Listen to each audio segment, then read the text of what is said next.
While the fans of The Office are well aware of Dunder Mifflin's undeniable HR violations, the actors themselves have also faced some major drama. These lesser-known facts about the cast of The Office reveal deeper layers of the people person's paper people.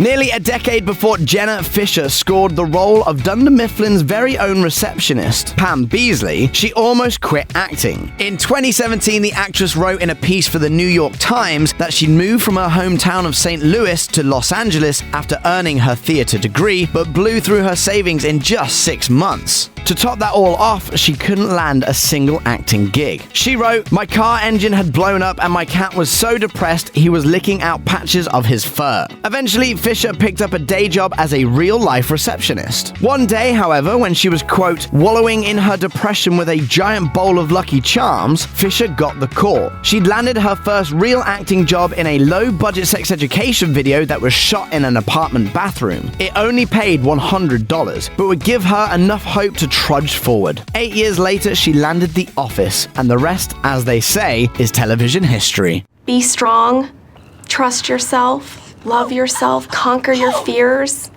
Just go after what you want. Dwight Schrute may have famously survived a concussion in The Office's Season 2 episode, The Injury, but in real life, Rainn Wilson accidentally hurt those who played his on-screen co-workers. In his 2015 memoir, Wilson confessed, "I have literally wounded pretty much everyone in the cast." Wilson detailed that he hit John Krasinski in the eye, an enormous nose with an icy snowball, and various other desktop objects. And he also revealed that he, quote, accidentally punched Phyllis Smith and Brian Baumgartner, the actors who portray Phyllis and Kevin respectively. More than once gave Angela Kinsley debilitating bruises by throwing her, quote, on top of desks and car hoods and spanking her far too hard during Dwight's romantic scenes with Angela Martin. But that's not all. It was poor Leslie David Baker, who played Stanley Hudson, who might have gotten the worst of Wilson's clumsiness after he, quote, accidentally kicked sand in Baker's eye whilst filming the Season 3 Beach Games episode.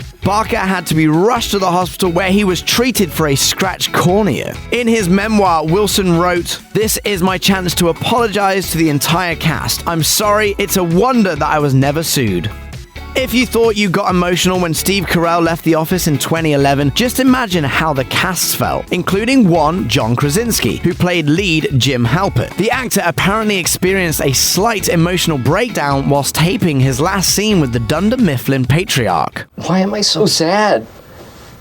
Am I doing the wrong thing? Absolutely not.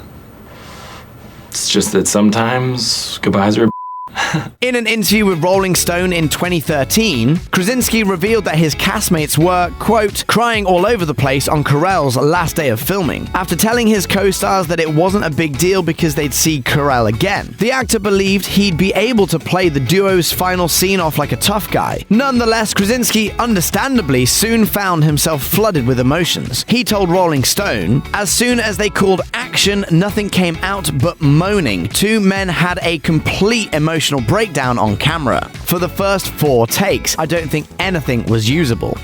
Steve Carell has a lot more experience in the world of paper than you might think. Before he was a bigwig at Dunder Mifflin, this Hollywood star worked as a rural mailman to save up money ahead of his move to Chicago to become an actor. He used his own car to make deliveries but didn't necessarily have the knack for it, calling it the hardest job he's ever had. Carell told 60 Minutes in 2014, "I was terrible at it, so bad. The first day I delivered mail, they had to go out looking for me because it was like 9 at night and I wasn't back. I got a flat tire, so the postmaster of Littleton was out with a flashlight looking for me at night." But while the gig was probably well worth it, considering the entire trajectory of the actor's career, not everyone ended up receiving their mail on time. Carell told 60 Minutes that he found a stack of mail under the seat of his car once he finally made it to the Windy City. Whoops.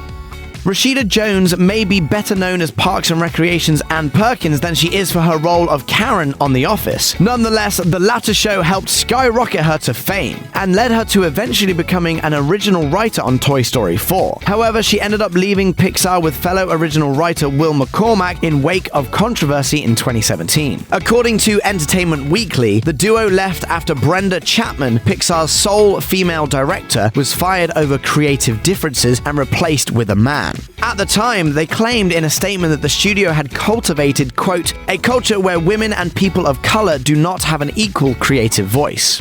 Jones later opened up about why she felt responsibility to take stand against the alleged lack of gender equality and part ways with the animation giants. In 2018, she told Net-a-Porter, that situation was complicated. You look at Pixar's track record and it was one woman directing one film in 25 years, and she was fired. But that doesn't look different from most studios in Hollywood. Jones added, all I can be is myself, and speak up and be honest when I feel things don't reflect the world as it today. As a corporation, you will be held accountable. I'm saying that you're being sexist. No, I'm being misogynistic.